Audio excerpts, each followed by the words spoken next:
I want to start today by asking you something simple. Think back. Maybe it was school, maybe it was a job, maybe it was a family gathering, maybe it was a room full of people who all seemed to know exactly what they were doing and exactly where they belonged, and you were standing there or sitting there, and something inside you quietly whispered, I don't belong here. That feeling, that specific, uncomfortable, sometimes embarrassing, often lonely feeling of not fitting in. I want to talk about that today. Not to fix it, not to tell you how to fit in better, but to suggest something that might completely change how you see those moments, because I genuinely believe that not fitting in is not a flaw in your story. It is, in fact, the very beginning of it. The lie we were told. From the moment we enter the world, we are handed a script. Society, family, culture, religion, school, they all hand us this invisible manual that says, here is how you should be, here is what success looks like, here is who you should become. And for a while, most of us try. We try really hard. We wear the uniform, not just the literal one, but the emotional uniform. We laugh at the right jokes, we pursue the right careers, we date the right people, move to the right neighborhoods, post the right things on social media. And here is what nobody tells you. Following that script can work for a while. It can keep you comfortable. It can keep people around you, but comfort and belonging are not the same thing. Being surrounded by people and feeling deeply seen are not the same thing, and somewhere deep in your gut, you already know that. The lie we were told is that fitting in equals safety, and safety equals happiness, but that is only half true. Safety from judgment, maybe, safety from standing out, perhaps, but at what cost? At the cost of never asking yourself who you actually are underneath all that performance. What not fitting in actually feels like.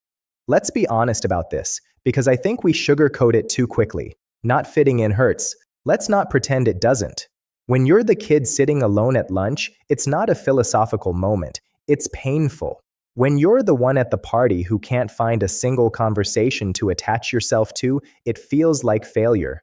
When everyone around you seems to be moving forward in ways that make sense, getting married, getting promotions, buying houses, and you're sitting there questioning everything, it doesn't feel like the beginning of self-discovery. It feels like falling behind. And I think we need to honor that pain first before we talk about what's on the other side of it. Because if we rush too quickly to the silver lining, we do a disservice to how real and how heavy that experience is. Social rejection, the feeling of being an outsider, the sense that there is something fundamentally different about you that other people can sense.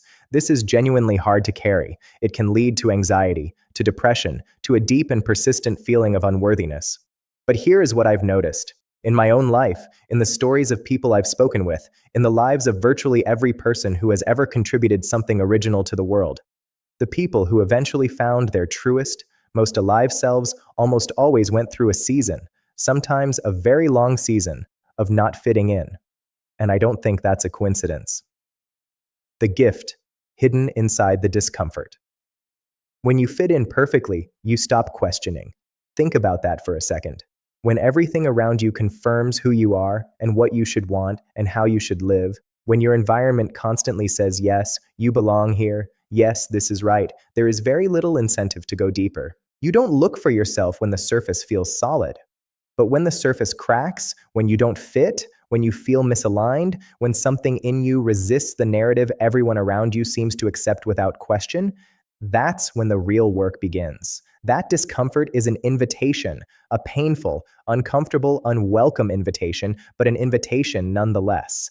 It's your interior life saying, there is more to you than this. Go find it.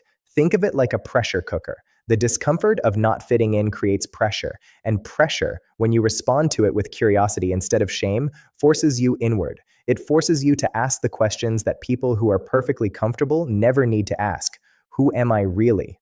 What do I actually believe? What do I want? Separate from what I was told to want. What kind of life would feel like mine, not just like a life I borrowed from someone else? These are not small questions. These are the questions that build a life. And not fitting in is often what forces us to finally sit down and confront them. The outsider advantage. There is something remarkable about people who have spent significant time as outsiders. And I want to explore this idea with you for a moment, because I think it's deeply underappreciated.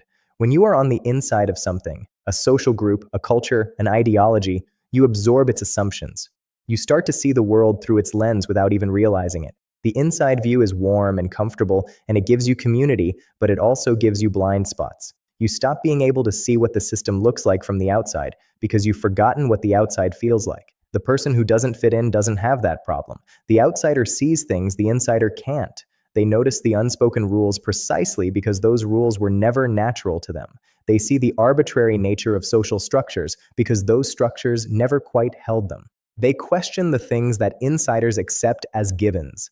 This is why so many creative breakthroughs, so many cultural shifts, so many artistic revolutions have come from people who were first cast out, overlooked, or told they didn't belong. Not in spite of their outsider status, because of it. Their different vantage point gave them access to something the crowd couldn't see. Their discomfort pushed them toward originality. Their inability to simply copy what everyone else was doing forced them to invent something new. Your difference is not your deficit, it is your data. It is information about who you are and what only you can see. The question is whether you have the courage to use it. The danger of forcing yourself to fit. Now, here's where I want to slow down and talk about something that I think causes enormous suffering, and that is the choice to silence yourself in order to belong, because most of us at some point make this choice. And it's understandable, it's human. But it comes at a very real cost. When you spend years performing a version of yourself that doesn't actually reflect who you are, when you shrink your opinions, hide your quirks, adopt someone else's values, pretend to want things you don't want, something quietly breaks inside. Psychologists sometimes call this self-alienation. You become a stranger to yourself. You can be in a room full of people and feel completely invisible, not because they can't see you, but because you've hidden the real you so thoroughly that even you don't know where it went. And the tragedy is that the belonging you were chasing was never real. You weren't accepted. A performance of you was accepted, which means the loneliness never fully goes away because underneath the acceptance, part of you knows they don't actually know me. They know the version I created for them. This is the trap of forced belonging. You sacrifice authenticity to avoid the pain of rejection, but you end up with a different kind of pain. The slow, suffocating pain of not being known. And over time, that pain can become so familiar that you stop recognizing it. You just call it adult life. You call it being tired. You call it normal. But it's not normal. It's the cost of not fitting in and choosing self-betrayal instead of self-discovery. Turning the corner from shame to curiosity. So how do you begin to turn this around? How do you take the raw, uncomfortable experience of not fitting in and alchemize it into something that actually moves you toward yourself? It starts with one shift, from shame to curiosity. This is easier said than done, but it is everything. Shame says, there is something wrong with me. I don't fit because I am broken. Too much, too little, too weird, too intense, not enough. Shame turns the experience inward and makes it a verdict about your worth. Curiosity says, this is interesting. I don't fit here. What does that tell me? Not about my worth, but about my nature, about what I actually value, about where I actually belong, about who I actually am. When you stop asking, what's wrong with me, and start asking, what's different about me, and where might that difference lead, the entire texture of the experience changes. You stop being a failed insider and start being an explorer. You stop trying to fix something that isn't broken and start paying attention to signals you've been ignoring. Your tendency to see things differently, that's a signal. Your restlessness in environments others find satisfying, that's a signal. The particular things that light you up that other people can't seem to access, that's a signal. Your not fitting in is full of information. The question is whether you're willing to listen to it. Self-discovery is not a destination.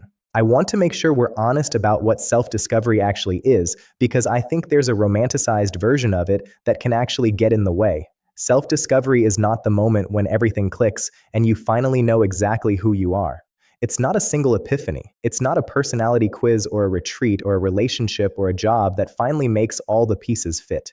Self-discovery is an ongoing process. It is a practice. It is a direction, not a destination. And the beginning of that process, the real beginning, the honest beginning, is almost never glamorous. It usually starts in the mess, in the moment of rejection, of failure, of dislocation, in the experience of not fitting in somewhere that you really, really wanted to fit in. And then slowly, with great discomfort and also great liberation, you begin to stop trying to fit into spaces that were never made for you. You begin to ask what spaces were made for you.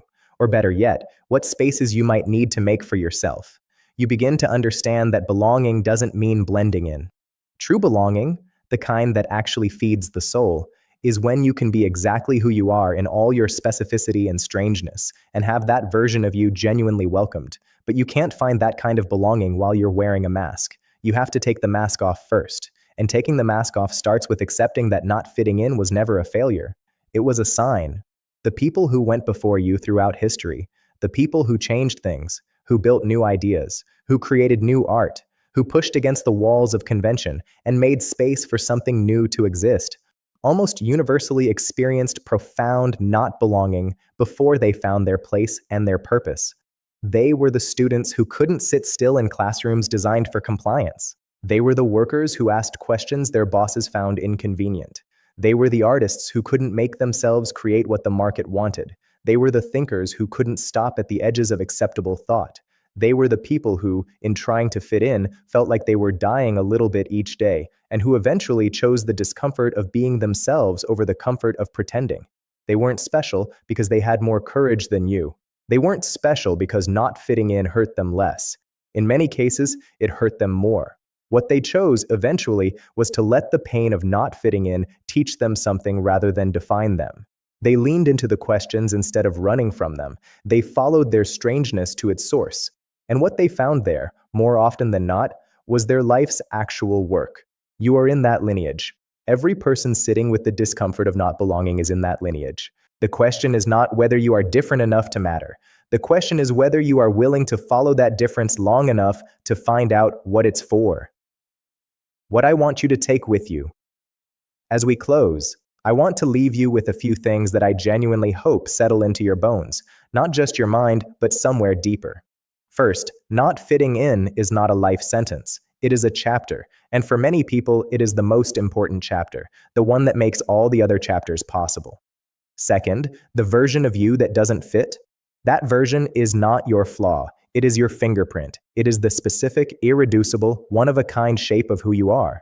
The world has more than enough people who perfectly fit the existing molds. It is desperately short on people willing to become something the mold doesn't account for. Third, self-discovery doesn't require that you have it all figured out. It only requires that you start paying attention to what energizes you and what drains you, to what feels true and what feels performed, to the small persistent voice inside you that keeps saying this isn't quite right, and choosing to take that voice seriously instead of silencing it. And finally, the loneliness of not fitting in is real, and it deserves to be honored, but it is not the end of the story. It is, if you let it be, the very moment the real story begins. You don't have to fit in everywhere to belong somewhere. You don't have to be everything to everyone to be exactly right for something, and you don't have to have all the answers today. You just have to be willing to keep asking the question, who am I really? Follow that question. Follow it faithfully and bravely, and I promise you, it will lead you somewhere far more interesting than fitting in ever could. Thank you.